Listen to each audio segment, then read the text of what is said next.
Hola chicos, ¿qué tal por ahí? Espero que bien. Bueno, vamos a ver el segundo vídeo de la transición española. Vamos a ver los años comprendidos entre 1976 y 1977 con la llegada de Adolfo Suárez a la presidencia del gobierno. Para mí estos años, antes de la Constitución, son los años más importantes donde la joven democracia española iba a ser más débil y podía haber acabado en cualquier momento con una involución. Sabemos que Adolfo Suárez, os lo comenté el otro día, fue nombrado por Juan Carlos I y fue presidente del gobierno, nombrado por Juan Carlos I porque era el jefe del Estado y fue el último presidente de una dictadura. Y también será el primer presidente de una democracia. Y eso es lo que vamos a ver hoy. ¿Vale? Él había sido ministro con Franco, bueno, ¿vale? Pero era el único que conectaba con los deseos del rey y de los sectores más aperturistas.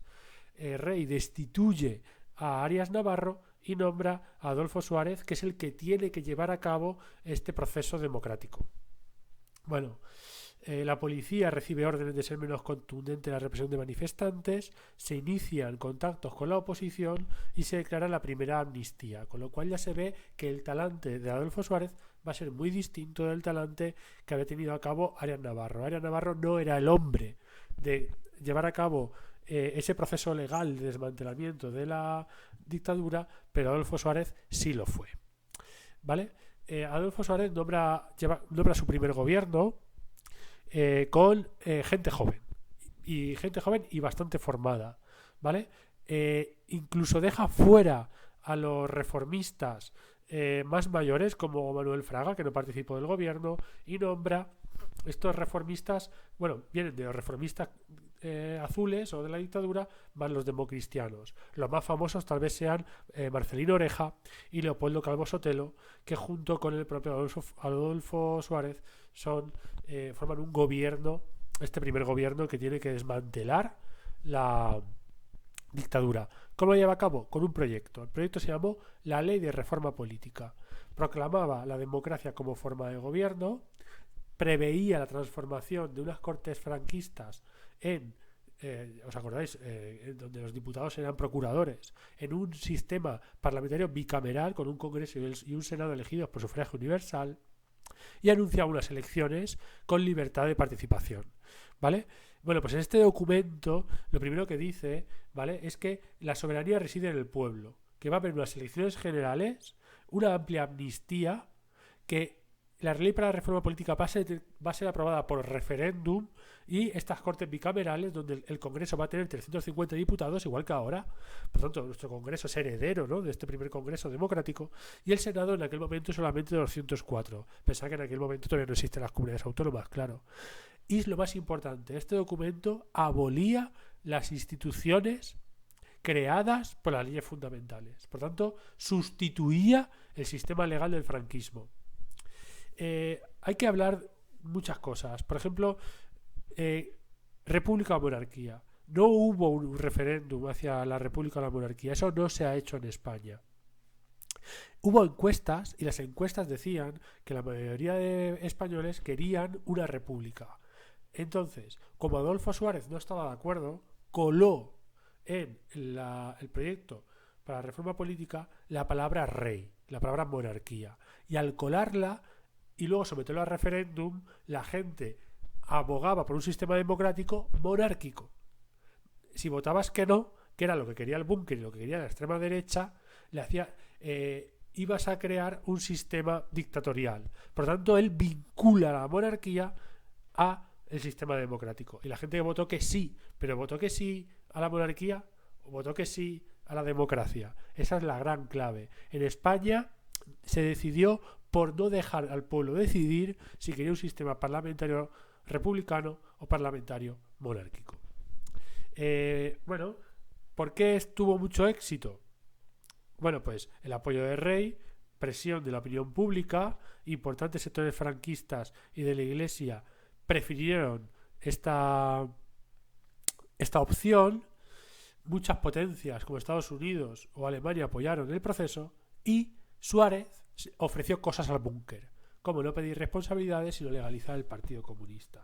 Entonces el primer escollo fue república o monarquía. al meter la palabra monarca dentro de la ley para la reforma política, se solucionó. El segundo fue que las Cortes franquistas votaran sí a un suicidio de las propias Cortes franquistas para ser sustituidas. También se consiguió convencerlos diciéndole que luego se podían presentar a las siguientes elecciones.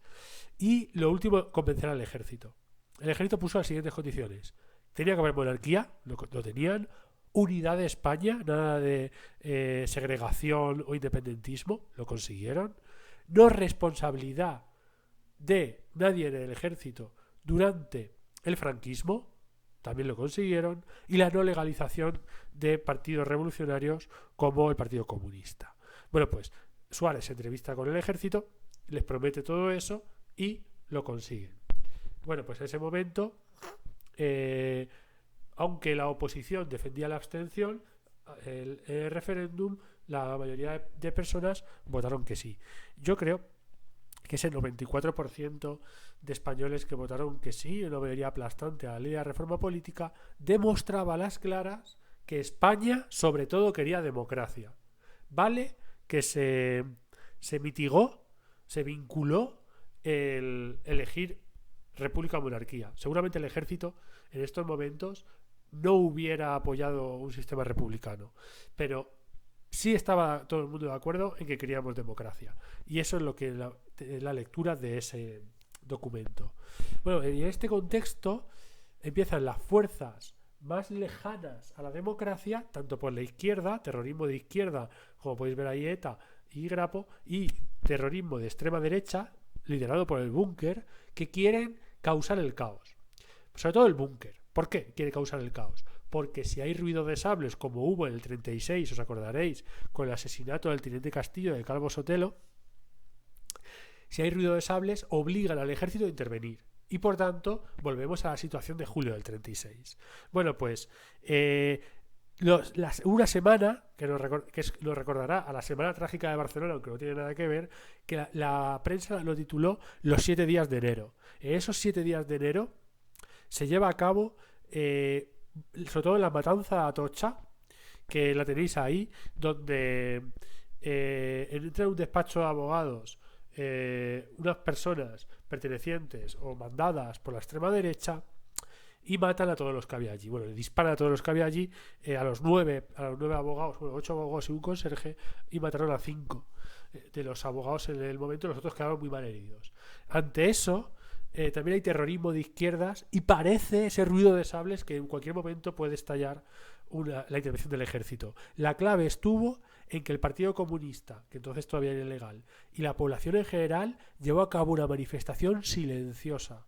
No hubo venganza. Esa manifestación silenciosa dio muchísima credibilidad al Partido Comunista, que de pronto ya no era tan malo como parecía, como nos habían pintado durante tantísimos años de dictadura, y el ejército no tuvo motivos para intervenir. Y en ese momento el Búnker se queda totalmente desautorizado y ya nos encaminamos hacia las primeras elecciones libres, desde febrero del 36. Ahí es nada. Para mucha gente era la primera vez que votaba, y para unos pocos era volver a votar después de 40 años de dictadura, ¿verdad? ¿Quién se presenta a esas elecciones? Alianza Popular, que era el partido lleno de exministros de Franco liderados por Manuel Fraga, la UCID, que era el partido de Adolfo Suárez, un partido de centro, el PSOE, liderado por Felipe González y Alfonso Guerra, el grupo andaluz sevillano, el Partido Comunista, liderado por Santiago Carrillo, y en Cataluña tenemos el Pacte Democràtic per Catalunya, liderado sobre todo por Jordi Pujol y su partido, y en el País Vasco, pues el PNV. Bien, se presentaron más fuerzas. Por ejemplo, el propio José María Gil Robles se presentó.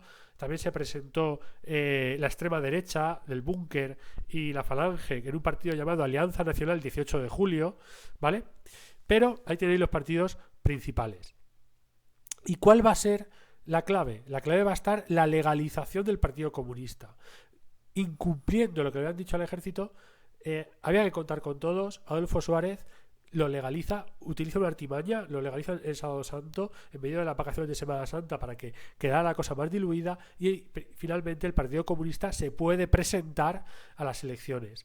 Podía haber pasado cualquier cosa en esos días, porque ahí vemos cómo el poder civil ¿no? Adolfo Suárez se impone al poder militar traicionando la promesa de no legalizar al Partido Comunista, pero como veremos esa legalización luego acabó en nada, porque el Partido Comunista, que se supone que era la fuerza antifranquista más importante, heredera de la guerra civil, solo tuvo 20 diputados, lo cual aquí nos da a las claras algo: los españoles no querían la vieja política. Fijaos, Partido Comunista 20 escaños. Alianza Popular, los franquistas que son franquistas reformistas, solo 16 escaños. Y sin embargo, ganan las elecciones gente nueva, gente joven. UCD, liderada por Adolfo Suárez, ¿vale?